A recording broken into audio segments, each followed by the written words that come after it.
I had Robert Kiyosaki on a couple weeks ago, and he's the author of Rich Dad Poor Dad. And he was like, Brian, a lot of people, never made the transition from the industrial age to the information age. And what he meant by that was industrial age is this concept of kind of trading your time for money with someone in person, which is what, for example, a gardener does or a plumber does, but it's also what a lawyer and a doctor does. Like, you got to be in the office, they got to look at you and touch you.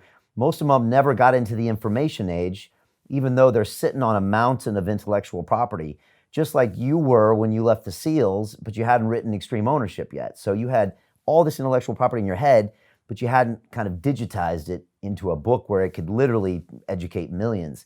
And I think the more people can now make this transition into the information age, they can realize that they can actually create financial freedom and wealth by understanding they can now transfer their ideas digitally, as opposed to, say, be somewhere. And especially when we're locked down where that's impossible, I hope people start making this transition.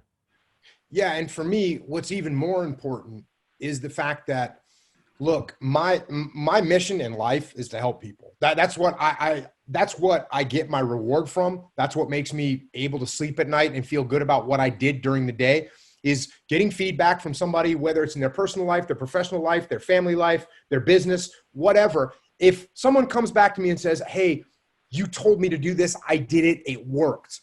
Well, there's a limit to how you can contact people. And a book is a great way. Some people don't like to read. Some people, even when they read stuff, they don't process it right. There's nothing better than actually communicating with people. So one of the things that we did as soon as this stuff happened was, I said, you know what, we're gonna push down the gas on our online platform, Echelon Front, EF Online. So we have this platform. And before, 6 weeks ago, it was a very static platform that people could go on. There was courses to take. You could learn about certain aspects of leadership. There was some pre-taped video question and answers. So it was a nice platform. It was a functional platform.